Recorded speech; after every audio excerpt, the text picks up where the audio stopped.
प्रिय विद्यार्थियों, आइए पढ़ते हैं उत्तर प्रदेश माध्यमिक शिक्षा परिषद प्रयागराज की कक्षा 12 के हिंदी और सामान्य हिंदी के अंतर्गत मैथिली शरण गुप्त द्वारा रचित साकेत से संकलित कैकेयी का अनुताप, इसका एक अंश हम पढ़ चुके हैं। आज दूसरे अंश को पढ़ना है, तो आइए पढ़ते हैं। वीडियो प्रारंभ करने से पहले निवेदन करेंगे कि वीडियो को अधिक से अधिक विद्यार्थियों में शेयर कीजिए और पसंद आने पर लाइक जरूर करें। कमेंट की ज्यादा आवश्यकता है। विद्यार्थी वीडियो देख लेते हैं, लाइक नहीं करते और सब्सक्राइब तो बिल्कुल नहीं करते हैं, तो ये काम न कीजिए, सब्सक्राइब जरूर कीजिए। जो लोग कर चुके हैं उन्हें सब्सक्राइब करने की आवश्यकता नहीं है। जो नए विद्यार्थी पढ़ रहे हैं या जो अभिभावक भी देखते हैं अपने बच्चों के लिए, तो उनके लिए पढ़ाई का विषय है, कोई ऐसी चीज तो है नहीं। चलिए शुरू करते हैं।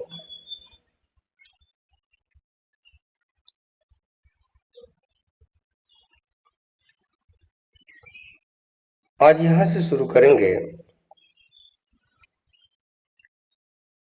मुझसे मैंने ही आज स्वयं मुँह फेरा, हे आर्य बता दो तुम्ही अभीप्सित मेरा।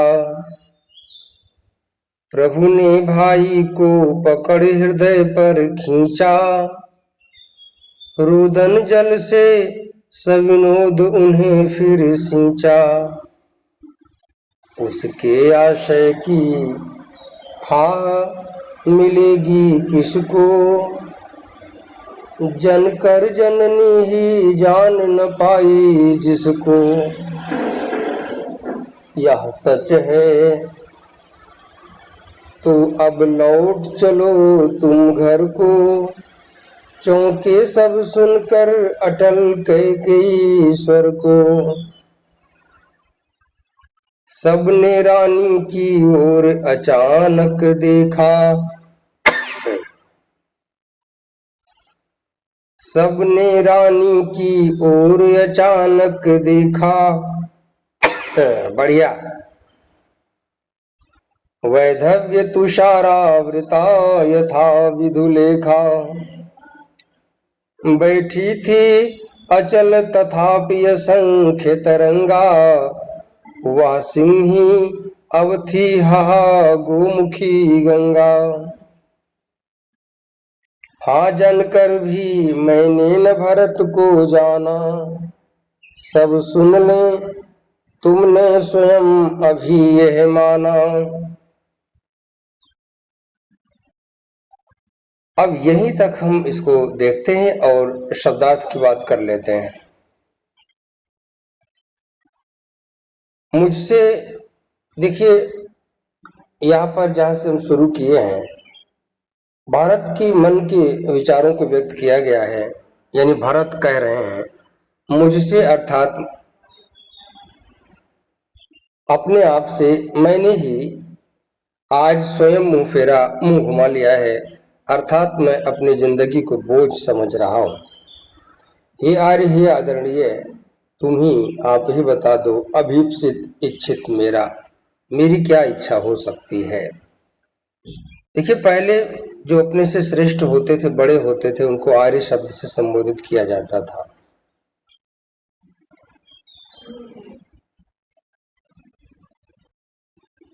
प्रभु ने भाई को पकड़ हृदय पर खींचा। श्री राम जी ये जब भारत को ज्यादा दुखी देखते हैं तो उन्होंने भारत को हृदय से लगाया, उसी को दिखाया गया है। रोदन जल से काफी देर तक रोने लगे, उस आंसुओं से। सविनोद, अंदर एक खुशी है, उस आंतरिक प्रसन्नता से निकले हुए आंसुओं से राम ने भारत को एकदम भिगो दिया है, सींच दिया है। उसके आशय की, उसके हृदय की थाह मिलेगी जिसको, किसको भला, किसको उसकी गहराई का पता लगेगा। अर्थात भारत के हृदय की जो विशालता है, कैकेयी के बस की बात नहीं कि उसे वो जान सके। जनकर जन्म दे करके जननी ही माँ ही जान न पाई जिसको। क्योंकि जब ये बात राम ने कहा तो कैकेयी बगल में ही बैठी हुई है, वो भी सुन रही है, इसलिए यह सच है तो लौट चलो तुम घर को, कैकेयी ने कहा। चौंके सब सुनकर अटल, अटल मतलब जिद्दी स्वभाव वाली कैकेयी स्वर को, कैकेयी के स्वर को मैं शब्दार्थ दे रहा हूं विद्यार्थियों, व्याख्या नहीं। सबने, पूरी सभा ने रानी की ओर अचानक देखा, एकाएक देखने लगे। वैधव्य तुषारावृता, ये थोड़ा कठिन हुआ। वैधव्य विधवा रूपी तुषार अर्थात कोहरे से आवृता, ढकी हुई, यथा जिस प्रकार से विधुलेखा चंद्रलेखा, जिस प्रकार से कोहरे से ढका हुआ चंद्रमंडल होता है, उसी प्रकार चाँद जैसी दिखने वाली कैकेयी आज विधवा के वस्त्र में एकदम निरीह दशा में दिखाई पड़ रही है। वह सिंही जो पहले सिंहनी जैसी दहाड़ती थी, हाहा, आज हाहा यहाँ पर अधिक कष्ट व्यक्त करने के लिए आया है, एक अव्यय है। गोमुखी तीर्थ से निकली हुई गंगा गंगा के समान हो गई है। वो गंगा, वो नदी जो तमाम पाप, तमाम गंदे क्षेत्रों से होकर के आती है, लेकिन जब तीर्थ से मिलती है, जैसे कोई नदी किसी तीर्थ से मिलने के बाद पवित्र हो जाती है, उसी प्रकार से इस समय सब कुछ स्वार्थ के कार्य करने के बाद कैकेयी पवित्र और निश्चल दिख रही है। सबको समझ में आ गया कि आज कैकेयी के मन में अब कोई दोष नहीं रहा और उसे बहुत बड़ा पश्चाताप है। कैकेयी ने कहा क्या? हाँ, जनकर जन्म देकर मैंने न भरत को जाना, मैं नहीं जान सकी हूं अपने बेटे को।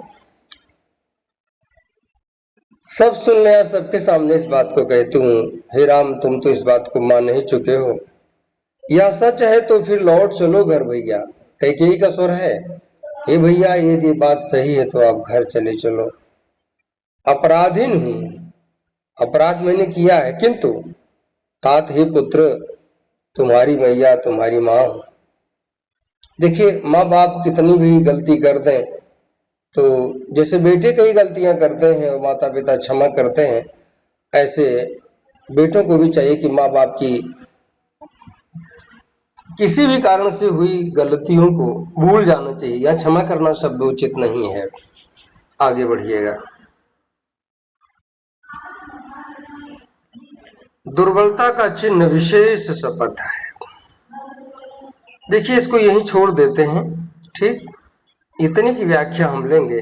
अपराधी नहीं हूं तात तुम्हारी मैया तक। तो आइए व्याख्या समझते हैं। प्रस्तुत पद्यांश में पंचवटी में रात के समय बैठी हुई सभा के बीच भरत की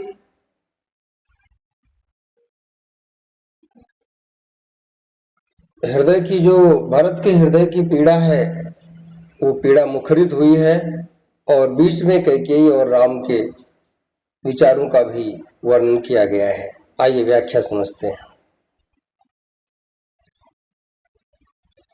भरत ने कहा, आज मैंने स्वयं ही अपने आप से मुंह घुमा लिया है, अर्थात मैं अपने जीवन को बोझ समझता हूं। अब आप ही बताइए, मेरी क्या अभिलाषा शेष बची हो सकती है।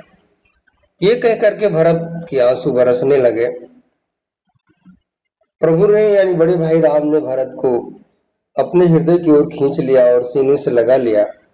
उनके मन में इस बात की खुशी है कि दुनिया कुछ भी कहे, लेकिन मेरा भरत मेरा है, अर्थात उसके जैसा भाई होना दुर्लभ है।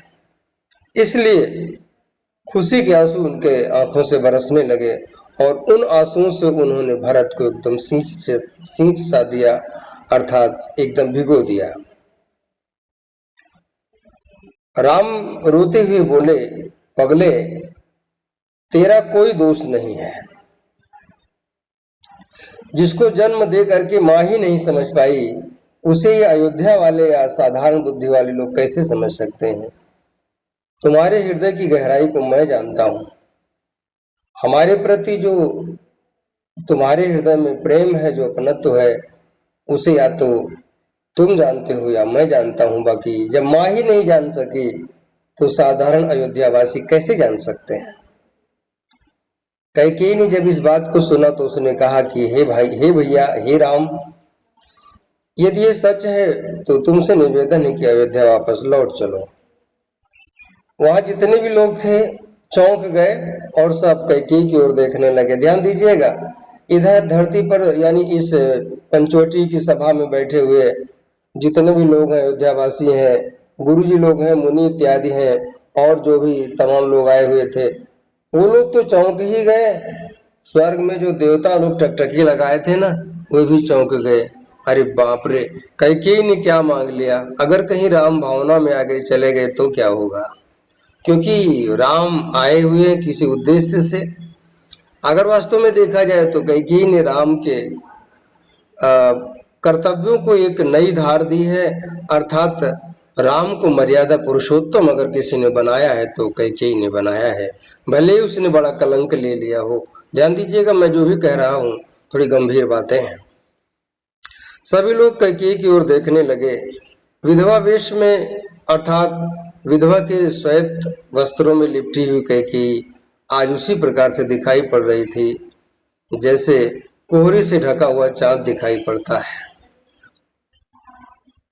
वो कोहरे से ढकना वो भी उसका दुर्भाग्य होता है, और यहाँ कैकेयी का भी दुर्भाग्य है कि उसके ही कारण, उसकी ही वजह से उसका श्रृंगार नष्ट हो गया। अर्थात महाराज दशरथ को मृत्यु को प्राप्त होना पड़ा।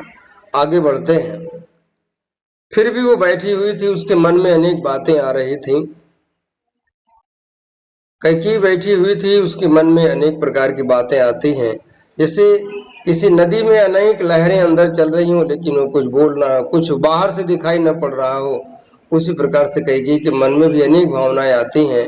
अर्थात बीते हुए पल की एक एक घटनाएं चल रही हैं, लेकिन वो धैर्य के साथ बैठी हुई है। वो सिंगिनी के समान दहाड़ने वाली, अर्थात अपने जिद को मनवाने के लिए कठोर जिद करने वाली कैकेयी आज किसी तीर्थ में मिल करके पवित्र हुई गंगा के समान बन चुकी है। अर्थात उसके सारे दोष, उसके मन की सारी स्वार्थ की भावनाएं अब समाप्त हो चुकी हैं। अब उसका हृदय एकदम निर्मल माँ का हृदय है। कैकेयी ने कहा, हे राम, ये बात सही है कि भरत को जन्म दे करके भी मैं उसे नहीं पहचान सकी हूँ। यहाँ जितने लोग हैं सब लोग जान लें कि दोष भरत का नहीं है। भरत मेरा बेटा है, इसलिए लोग उससे नफरत ना करें। तुमने तो ये मान ही लिया है कि दोष भरत का नहीं है, इसलिए इन अयोध्या वासियों को भी समझना चाहिए।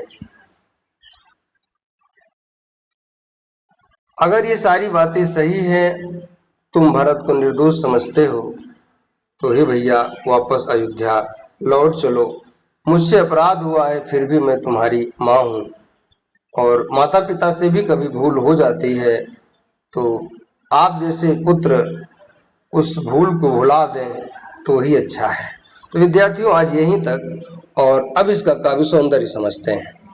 रस, ध्यान दीजिए, शांत रस और करुण रस दोनों का योग है। मूलतः पूरे काव्य की बात करें तो यहाँ शांत रस है, लेकिन बीच बीच में करुण रस की स्थिति भी है।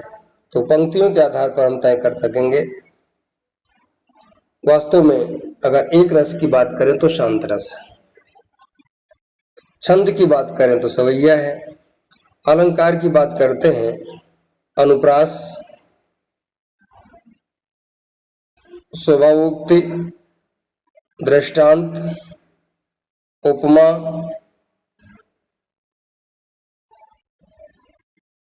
रूपक,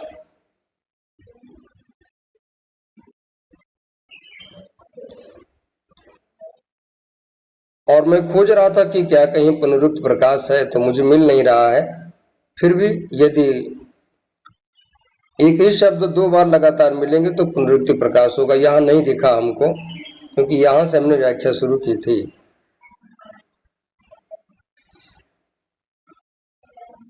तो ये हुए अलंकार और